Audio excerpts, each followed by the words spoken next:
buy a dump truck. Oh, okay. So so we went and I found an old Idaho road truck that was for sale in Boise, and we went over and bought it to use for silage and other jobs. And it was an old 56 Diamond T, and it was a very heavy truck because it had been a road department truck in Idaho, up in the high country, pushing snow plows.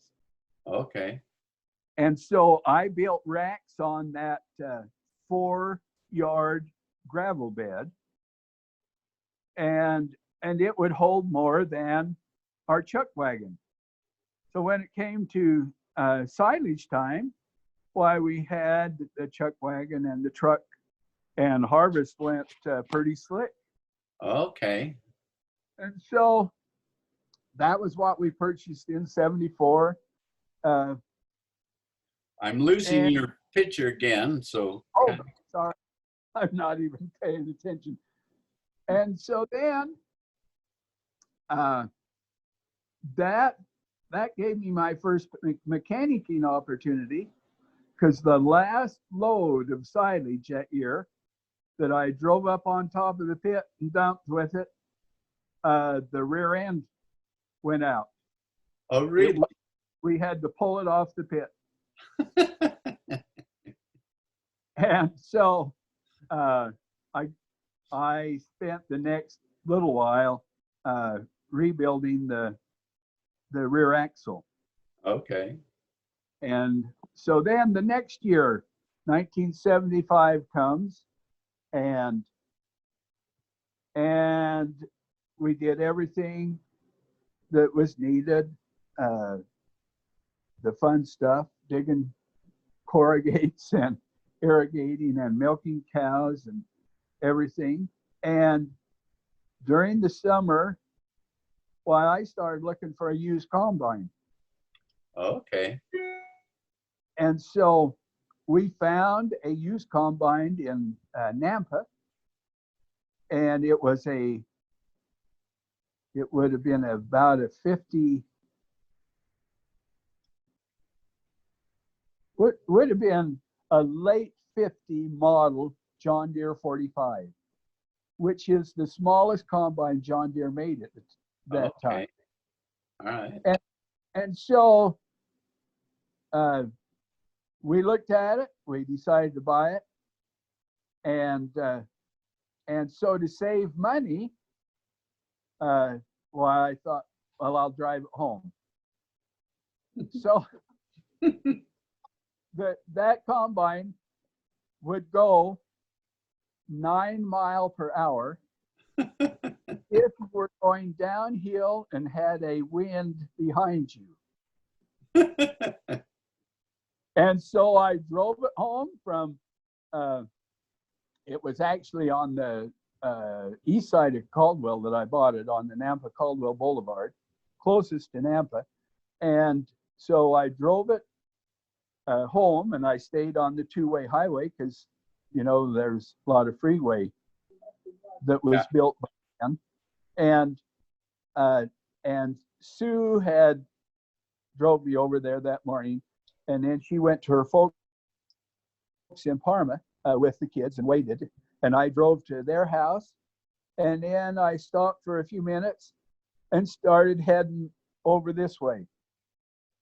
And about 2.5 miles later, the combine quit. Oh, really?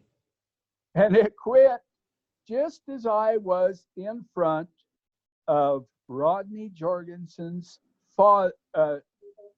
uncle. Oh. And I didn't know who lived there. I got off the combine and climbed back up by the engine, wondering what in the heck am I going to do? It's going to be chore time before I get home and whatever. And so I got down. I couldn't see what was wrong with it. I got down, walked over to the driveway and up to his house and knocked. and I forget his first name. A very delightful man, and he had worked in mechanics, I think, all his life.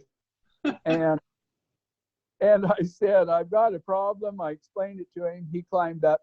He found it almost immediately, put it together, said, try it. And so I tried it, and I was back to business.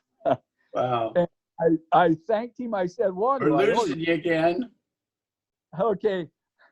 I thanked and said, what do I owe you? And he said, oh, nothing. And I said, oh, you have just saved my day. And so I drove it on home, and we had a nephew that was staying with Sue's folks, and he really loved to be on the farm. He was at that time probably an 11 to 13-year-old. And so when I left my in-laws and came on home, he decided later that he wanted to come, and he wanted to ride the combine. So my father-in-law, John, jumped in the car with him, and they caught me in Apple Valley. And so he rode from Apple Valley to Vail with me in the combine. And so it was a very memorable trip. I remember going over Kinney Pass. It was real swell coming down the north side because it was all downhill. And so anyhow, we made it home. And that was the purchase we made that year, except there was a problem. When I started combining, it started acting up. I think I hadn't done 10 acres, and it was just running just as poor as could be. And so Dad and I tuned it, and still no go. So I called up the dealer, said, this thing is not running well. So he came over, or one of his servicemen came over, checked it out, and said, there's a problem in the engine. We've got to take it back. In fact, I think it had finally thrown a rod through the block. Oh, okay. So we knew there was a problem. And so they fixed it. It took them a few weeks, and I thought, oh, we're going to lose our grain crop because the wind or the hail will come along. I was concerned about it, but they got it done. They brought it back over. And so that made one trip to the farm for them to get it and another trip to bring it back. And so we started harvesting, and we'd done very few acres more, and it started acting up again. Oh, So wow. the serviceman came back over, and he said, he checked it out, and he found that they had put the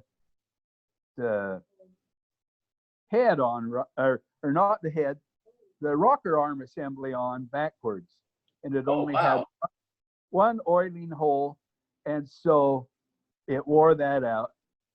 And I remember the owner being Okay, now let's stop now. Wrap it up real quick on this part, and then we'll stop and start another. Okay, the owner was here with the serviceman, and he walked over to me and he said, Lloyd, I think the best thing we can do is tear up your check, and we will call this deal off. Oh, wow. And I tried not to show my absolute delight in that decision, but I'll tell you, that was a very honorable dealer. Oh, I'll say it was.